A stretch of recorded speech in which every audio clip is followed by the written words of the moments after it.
Contacte alumnes d'un centre escolar de Torrent amb un altre de la Torre. 650 cartas escritas en el CEIP. Los terretes de Torrent viajan 10 kilómetros hasta llegar a sus destinatarios, los alumnos de un colegio afectado por la Dana. Que estéis todos bien y que podáis volver a ver a vuestros amigos del colegio. Que sientan ese amor, ese cariño que vienen de otros niños que tienen la misma edad, porque los centros están hermanados por cursos. Hay más de 1000 centros que quieren mandar su apoyo. También para ellos es una recompensa poder ayudar.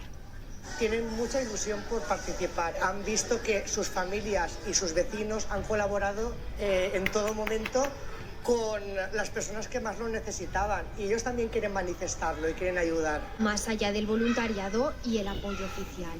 En estos sobres hay color, dibujos y mensajes de ánimo y empatía.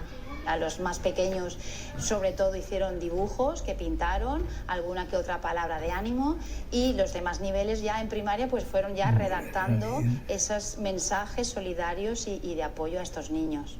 Se trata de un proyecto nacido de otra catástrofe, la del volcán de La Palma.